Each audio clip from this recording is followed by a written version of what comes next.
Bienvenido, queridos estudiantes. El boom latinoamericano. El soldado mutilado de Gabriel García Márquez. Un soldado argentino que regresaba a las Islas Malvinas. Al término de la guerra llamó a su madre por teléfono desde el Regimiento 1 de Palermo en Buenos Aires y le pidió autorización para llevar a casa un compañero mutilado cuya familia vivía en otro lugar. Se trataba, según dijo, de un recluta de 19 años que había perdido una pierna y un brazo en la guerra y que además estaba ciego. La madre, aunque feliz del retorno de su hijo con vida, contestó horrorizada que no sería capaz de soportar la visión del mutilado y se negó a aceptarlo en su casa. Entonces, el hijo cortó la comunicación y se pegó un tiro. Observamos en este cuento la trascendencia de la narrativa hispanoamericana y del estilo de Gabriel García Márquez, ¿no? Ese estilo que muchos de nosotros lo conocemos como el realismo mágico. Y efectivamente, estamos ante un autor representante máximo de esta idea de realismo mágico. Este periodo de la literatura en Hispanoamérica le llaman el boom, el éxito editorial, el éxito que gira a los 4 autores importantes. Un momento en que Latinoamérica se moderniza, un momento en que el contexto histórico se torna de la Guerra Fría, que la Revolución Cubana hace que América Latina sea importante y sea el foco para toda Europa. El boom, un fenómeno editorial que reúne a 4 autores más importantes de la nueva narrativa hispanoamericana. Es un éxito editorial. Se utilizaron los aportes de la novela moderna, de la novela contemporánea. Tenemos ahí a Mario Vargas Llosa, que inicia todo esto que llamamos nosotros como el boom, con su novela La Biblioteca Breve en España, con su novela La Ciudad de los Perros. Vargas Llosa luego publica en 1966 La Casa Verde, en 1967 Los Jefes, Conversación en la Catedral en 1969. Por lo tanto, estamos ante los años 60 de éxito de la novela. Ya que vemos algunas novelas de Mario Vargas Llosa. ¿Qué caracteriza a Vargas Llosa, no? Efectivamente, estamos ante un autor realista que descubre este humor grotesco, la exploración de la política, lo detectivesco y el erotismo. Carlos Fuentes, ¿no? También un autor importante del boom, con Aura de 1962, Cambio de Piel de 1967, ¿no? Zona Sagrada de 1967 también. Estamos ante un autor también importante de este boom. Un autor cuya novela posee un lenguaje simple pero novedoso, que habla sobre la Revolución Mexicana, que utiliza el irónico y lo fantasioso en la prosa. Tiene como objetivo con el seguimiento del realismo mágico. Otro autor importante es Cortázar, ¿no? Con su libro Conopios y Famas en 1962, Rayuela, la novela experimental y moderna de 1963 y La Vuelta al Día en 80 Mundos de 1967. Se caracteriza por su rebeldía, por su tópico vivencial, por lo crítico y lo satírico y por este lado experimental. En algún momento se le va a llamar parte de la neovanguardia. Apenas él la amalaba el noema, a ella se la golpaba el clemiso y caían en hidromuiras, en salvaje ambonios, en sus talos exasperantes. Cada vez que él procuraba reclamar las 5 pelusas, se enredaba en su grimado quejumbroso y tenía que embolsonarse de cara al novalo, sintiendo como poco a poco las arnillas se espejunaban, se iban apeltronando, reduplimiendo, hasta quedar tendido con el trimalciato de ergomanina en el que le han dejado caer unas filulas de cariconcia. Gabriel García Márquez, el autor del boom, el autor máximo exponente de esta nueva narrativa hispanoamericana, un autor maravilloso, un autor que nos recrea situaciones más fantásticas como si fuesen cotidianas, ¿no?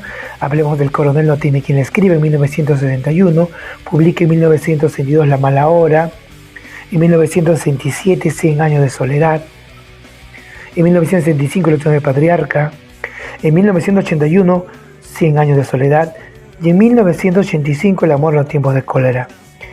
En 1989 es otra novela general en su laberinto, según él, su mejor novela. Del amor y otros demonios en 1994 y 2002 Vivir para contarla, ¿no? García Márquez tiene una idea, que todo lo que cuenta es extraído de la realidad matizada con su imaginación. Y como él dice, uno va a contar lo que recuerda y eso tal vez es nuestra vida, ¿no? Y aquí aparece la gran novela 100 años de soledad, cuyo tema central es la soledad del incesto. A nivel social, la obra es un gran cuadro del modo de ser del poblador del Caribe colombiano. A nivel histórico, representa diversos pasajes de la historia colombiana. Temas secundarios, la historia de la familia Buendía, Macondo. Es una novela compleja que se puede analizar desde diferentes perspectivas, como estamos viendo aquí, social, psicológico, histórico y mítico, ¿no? Y en lo mítico podemos apreciar que incorpora mitos que son considerados parte de la realidad. Además, el tiempo adquiere características cíclicas. Este ambiente mítico se logra mediante el uso de la hipérbole de personajes y de situaciones. Macondo, aquel lugar que uno imagina, aquel lugar que muchos han buscado. ¿Es nombre de una planta? ¿Es nombre de una hacienda? ¿Es nombre de un río? ¿Qué es Macondo? García Márquez lo habla como una situación que implica un estado de ánimo. Y la novela empieza muchos años después, frente al pelotón de fusilamiento. El coronel Aureliano Buendía había de recordar aquella tarde remota en que su padre le llegó a conocer el hielo. Así empieza la novela, con un tiempo fragmentado, con un tiempo cíclico, describiéndose este lugar maravilloso, este lugar único, Macondo, con personajes únicos, José Arcado Buendía, Úrsula Iguarán, Melquiades Gamarra, de todos los Buendía que se van repitiendo uno a uno su historia. 100 años de soledad, un sentimiento que tienen los Arcados y los Aurelianos. Un pueblo pequeño donde todo era novedoso, donde todo lo que pasaba era maravilloso, pero era real. Por eso es el pueblo de lo real maravilloso. Finalmente nace este niño con cola de cerdo y Aureliano Babilonia tiene que ver que estaba escrito el destino de Macondo, que un remolino iba a destruirlo todo. Pregunta para clase.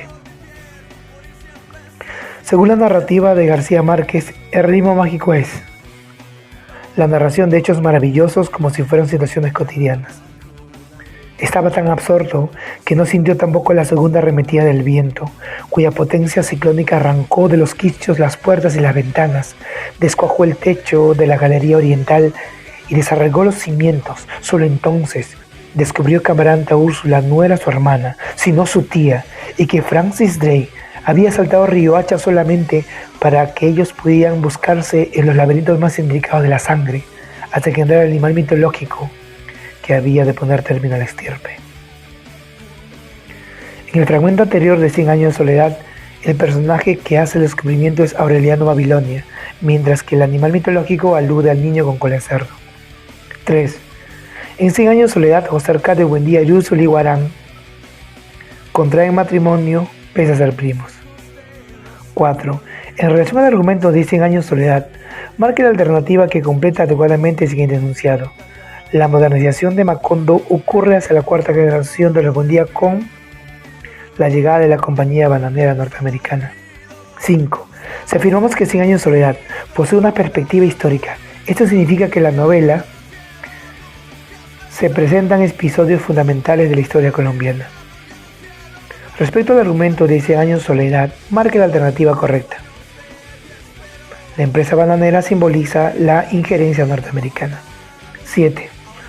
En 100 años de soledad, la reiteración de los nombres, los personajes, así como sus acciones contribuyen a crear la idea de el tiempo mítico como estrategia para producir el realismo mágico. Con relación al argumento de la novela 100 años de soledad de Gabriel García Márquez, marque la alternativa que completa correctamente el siguiente enunciado. La huelga en la que participa José Arcadio II tuvo como consecuencia la sangrienta masacre de obreros ejecutadas por las fuerzas militares. 9. Hay que traer el ferrocarril, dijo. Fue la primera vez que se oyó esa palabra en Macondo. Ante el dibujo que trazó Aureliano Triste en la mesa y que era un descendiente directo de los esquemas con que José Arcadio Buendía ilustró el proyecto de la guerra solar, Úrsula confirmó su impresión de que el tiempo estaba dando vueltas en redondo. Pero al contrario de su abuelo, Aureliano Triste no perdía el sueño ni el apetito, ni atormentaba a nadie con crisis de mal humor, sino que concebía los proyectos más desatinados como posibilidades inmediatas. Elaboraba cálculos racionales sobre costos y plazos y los llevaba en términos sin intermedio de exasperación. Con respecto al fragmento citado de la novela 100 años de soledad de Gabriel García Márquez, marca la alternativa que contiene el enunciado correcto. Locura de Aureliano Triste heredada de su abuelo José Arcadio. 10. No encontraron una herida en su cuerpo ni pudieron localizar el arma.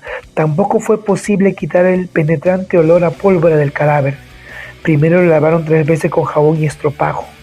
Después lo frotaron con sal y vinagre, luego con ceniza y limón. Por último lo metieron en un tonel de lejía y lo dejaron reposar 16 horas. Tanto lo restregaron que los arabescos del tatuaje empezaban a descolorarse. Cuando concibieron el recurso desesperado de sazonarlo con pimienta y comino y hojas de laurel y hervirlo un día entero a fuego lento, ya había empezado a descomponerse y tuvieron que enterrarlo a las volandas. Lo encerraron herméticamente en un ataúd especial de 2 metros y 30 centímetros de largo y 1 metro 10 centímetros de ancho, reforzado por dentro con anchas planchas de hierro y atornillados con pernos de acero. Y aún así se percibía el olor de las calles por donde pasó el entierro.